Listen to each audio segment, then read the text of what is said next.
God. Praise God. Tusalimiane hewani.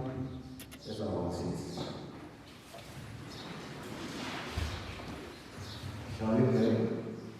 Father, in the name of Jesus Christ, we come before this morning. We thank you. We thank you for good health. We thank you for waking us up. We thank you for the new day. We thank you for everything that you have put before us. We thank you for the promises that you have put in our lives. As we listen to your word, Lord, speak to us. In the name of the Father, the Son, and the Holy Spirit.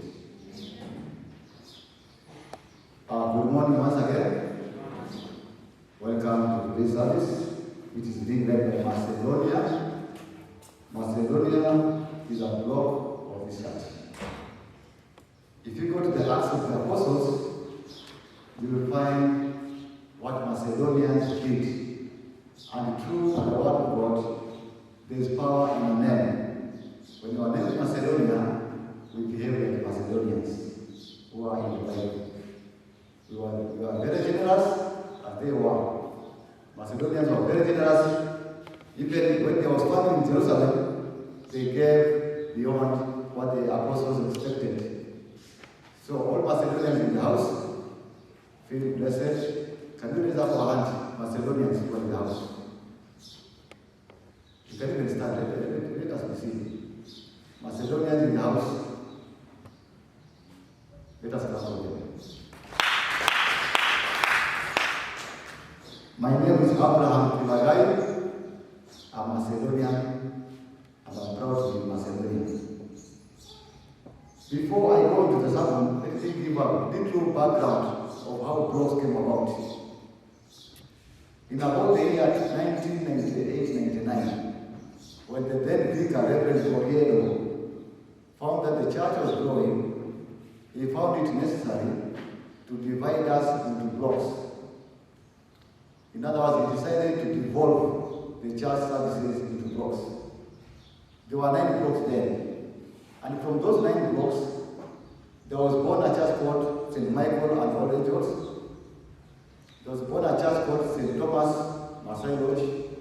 There was born a church called St. John, the Apostle Quarry. And now we have got St. Christopher. I just want you to understand. So, in the Bible, when the Israelites were delivered from Egypt, and then they were coming out, work became so much for Moses, so that it overwhelmed him. I want to give you the relevance of blocks, so that if you don't belong to any block, from today you will find a reason why you should go into a block. And before I go maybe to the sermon, let me give the geographical area of Macedonia. From Masai Lodge up to there's a petrol station. Say KCB opposite. It used to be called Total, then it became Kobil, now it is called Gaf, if I'm not wrong. That is Macedonia. So if you live anywhere around there, up to across the river, if you don't go to Christ the King, you belong to Macedonia. Now, when Moses was coming out with the Israelites, what became so much for him? Because he used to pray for them, he used to intercede for them, he would hear their cases, he would do all those kind of work. But his father-in-law, Jethro, told him, for you to have an easy time, divide these people into groups of thousands, hundreds, 50s, and 10s, and appoint men, able men, to lead them. Exodus chapter 18, verse 19 to 27. I'm just doing it in summary. Exodus chapter 19. I'm looking for this Bible. Exodus chapter 19, verse 19 to 27. Exodus 18, 19 to 27. That's where Moses was told by his father-in-law. Exodus chapter 18, 19 to 27. The screen, please.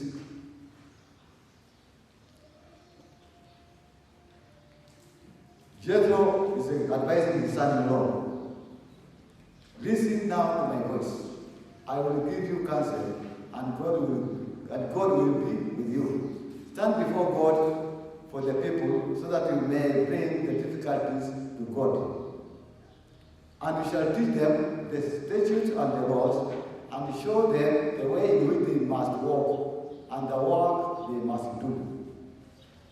Moreover, you shall select from all the people able men, such as fear God, men of truth, hating covetousness, and place such over them to be rulers of thousands, rulers of hundreds, rulers of fifties, and rulers of tens.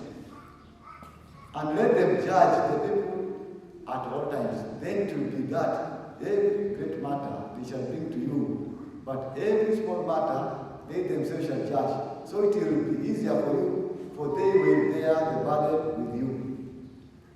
If you do this thing, and God so commands you, then you will be able to endure, and all these people will also go to their place in peace.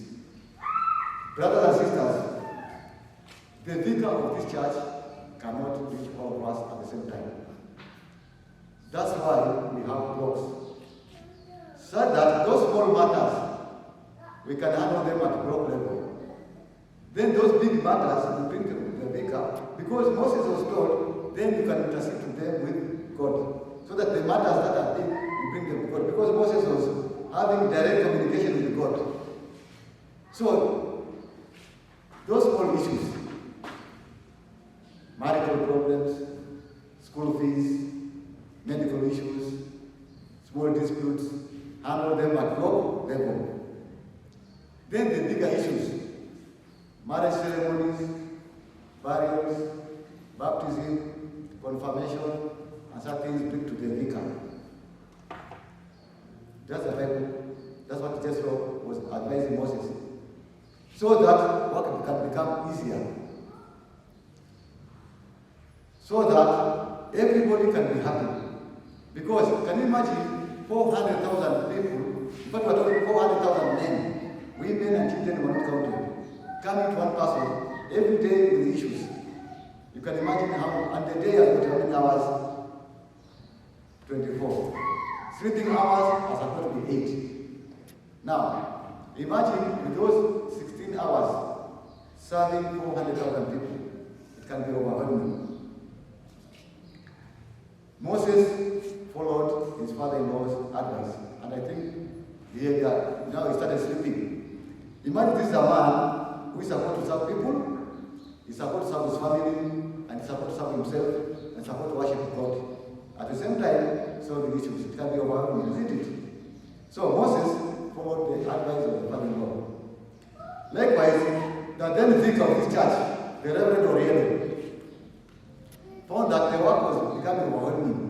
Then God guided him to start block fellowships, where we have got block coordinators, we have got block leaders who handle our small issues. If I have got a problem, I go to my coordinator, go to my leaders, we handle it at the block level. Matters of rent, matters of medical, matters of that kind of thing, we handle them at block level. So if you don't belong to any block, please start thinking again. Then we go to Acts chapter 2, verse 41 to 47. The day of Pentecost, but then the day of Pentecost is not when the Holy Spirit came. The Holy Spirit did not come with Pentecost. I want to put the record straight. The day of Pentecost was a celebration, was a ceremony of the Jews 50 years after Passover. It's the day they came to celebrate the living bread. They came to share.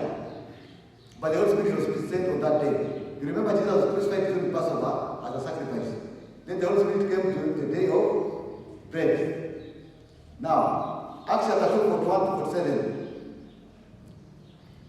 After the disciples preached, then those who gladly received this word were baptized, and that day about 3,000 souls were added to them. And they continued steadfastly in the apostles' doctrine and fellowship, in the breaking of bread and in prayers. Then fear came upon every soul, and many wonders and signs were done through the apostles. Now, all who believed were together and had all things in common, and sold their possessions and goods and divided them among all as anyone had need. So continuing daily with one according in the temple, and breaking bread from house to house, they ate their food with gladness and simplicity of heart, praising God and having favor with all the people, and the Lord added to the church daily those who were being saved. Now, when they were added, they continued serving God in the temple, and they went house to house, breaking bread and praising God. House to? House to? Where do we find house to house? In our block fellowships. We meet in homes, we meet in our houses, breaking bread. We cannot take tea in this church. We cannot take bread in this church. But when we meet in our blocks, we take tea, we take food, we fellowship together as we share in gladness. So, the Bible is telling us the disciples were added to 3,000. They continued teaching them the doctrines of the faith. As the same as our church leadership is teaching us, the doctrine of the faith.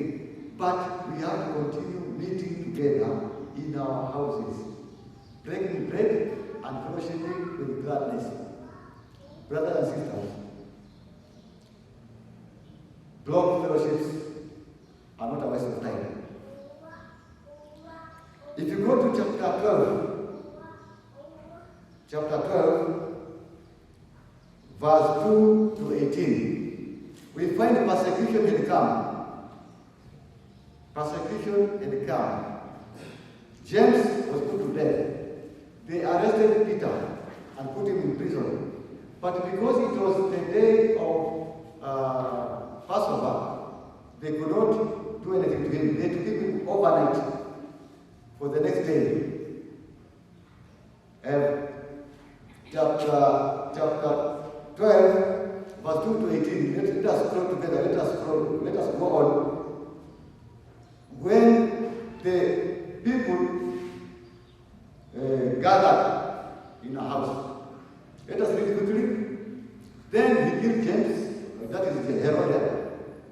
He had James, the brother of John, put to death with a sword. When he saw that he displeased the Jews, he proceeded to seize Peter also. This happened during the feast of unleavened bread. That is, after arresting him, he put him in prison, handing him over to be guarded by 4 squads of 4 soldiers each. Herod intended to bring him out for public trial after the Passover.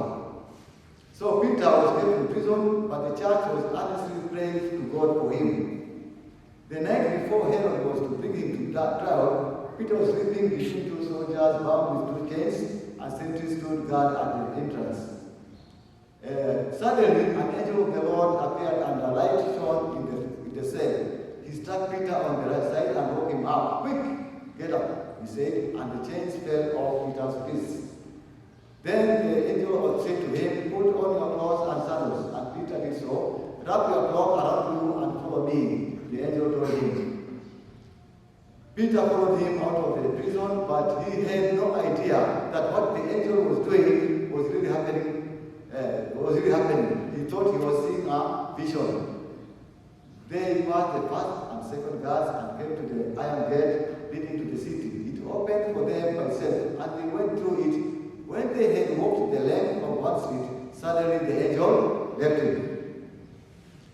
Then Peter came to himself and said, "Now I know without a doubt that the Lord sent his angel and rescued me from Herod's grudges and from everything the Jewish people were anticipating."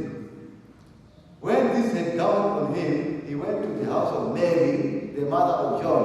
He went to the house of Mary, the mother of John, also called Mark, where many people had gathered and were praying. So these people gathered in the house of Mary and were praying for Peter. Why were they praying? Because they were together. It was a fellowship.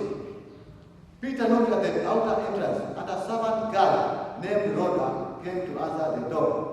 A servant girl. Girls, youth, don't go for blocks. Youth, what about a block? Who don't belong to the block? Take an example from Rhoda. Let us go back. Verse 13. Peter knocked at the door after entrance, and a servant girl named Rhoda came to answer the door. Many blocks is our say. Youth, Hawaii block. Nicola block. Harriet, is it true? This is a girl who opened the door. She was in that fellowship. She was in that block. She was in those prayers, praying for Peter who was in prison. I'm just going to give you an example. Blocks here was there. Tim, blocks here was there. We had to sort it. When she recognized Peter's voice, she was so overjoyed. She ran back without opening it and they said, Peter is at the door. I want to stop there that it is a girl who recognized Peter and went to tell people, my dear youth, my dear youth. It was a girl who recognized Peter and went to tell the people. She was at the door and it was at night. Maybe that's a sermon for another day. This chapter has got maybe 5 sermons. Now, in Hebrews chapter 10, verse 21 to 25. Hebrews 10, 21 to 25. Hebrews 10, 21 to 25. We are told not to stop meeting together. Now, if you don't belong to a block, where do you belong? Because you must belong somewhere. We must belong somewhere. When people are meeting in the block, where do you go? Maybe you go to another company. But you are told, sometimes you might find yourself in a bad company.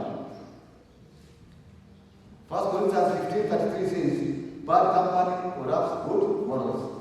So if you don't belong to the right company, you might find your morals being corrupted. My brothers, my sisters, my sons and my daughters, it is my request today that we make up our minds to belong to our fellowship. Because when Peter was in prison, they prayed for him for release, and he was released. Today we are facing many prisons. It might be health issues. When we are sick, sometimes we find ourselves confined in hospitals. When we are sick, you find yourself confined in a bed. When we are sick, you find yourself confined in worrying situations. Brothers of fellowship can pray with us. Find someone who can pray for you and with you. We have got medical imprisonments. Medical bills today have become an issue. We have got many medical issues. Diabetes, blood pressure, stress. Now they have come another disease called lifestyle disease. We have got financial prisons, debts. Some of us find ourselves ever in debt because of our economic situations. We need people who can pray with us and for us. There are habitual prisons. Some of our youth, some of our children are addicted to drugs, alcoholism, promiscuity, one relationship after the other. We can't find satisfaction in one relationship. You get into a relationship today, after a year you are broken. You move to another one, move to another one, move to another one. Those are imprisonments. Expectations are too high.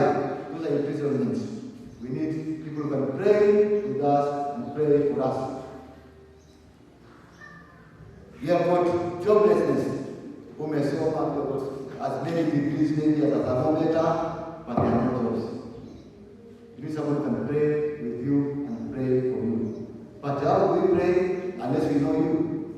How do we know you unless you come with us? How do we know you unless you join us? Follow the example of daughter who recognized the voice of Peter because she was in her. Na hapo kwa block ndio utapata usaidizi. In the block you can get help. That's why you are this will be known. The thing I cannot know all of us. Let us be sincere. The people's word cannot know all of us. But in the blocks where we are fewer, we can know each other and know each other's needs. Some of us have got religious, spiritual imprisonments, church hoppers. There are people who are church hoppers. Local secretary, unaona umekuja mchungaji anafikisha nataka. Unahama, go to another church. Spiritual problems. Those are spiritual imprisonments. There is no discernment. You cannot get ufunuo. Every time you find problems, whenever you are getting problems, there is nothing positive. Everything is negative. Those are imprisonments. It is my prayer today that we purpose to belong to our Lord. We purpose to belong to somewhere. We purpose to join hands with other people. Yes, you might have issues, you might have no time, but find time to fellowship. I hear there's a block called Block 8. There are people sorry, people who don't belong anywhere. Today is my request that we belong somewhere. At least to make even our pictures work easier. Sometimes, most of the time, when I'm feeling I find myself here, petty issues are brought here. Petty issues, which can be handled at the block level. My young people, my sons and my daughters, from today, purpose to attend Lord. They are told that you are leaders of tomorrow. Me, I say you are leaders of today. Go into that block, bring your technology to us. Bring your new way of doing things. The way you want us to do things, bring them to the block. Usikae kwa kusema wao wazee, kazani kutendeleza, kazani hymns, watu wakaruka harriet, vitu vingine. Come, show us how to do things the modern way. How shall we know unless you tell us? How shall we know unless you show us? How shall we know unless you show us the new way you want us to do things? Let us purpose. If you don't belong to any block, I request you again. Find a reason to belong. If you don't know where you belong, talk to me. I'll show you. I know all the geographical areas. I know the benefits of a block. I know the benefits of being somewhere. And above all, if you can see, join the choir. Because that's where I also belong. Let us purpose to join somewhere. Let us purpose to work together. Let us purpose to worship together. Let us purpose to pray together. Let us purpose to grow together. In the name of the Father, the Son, and the Holy Spirit.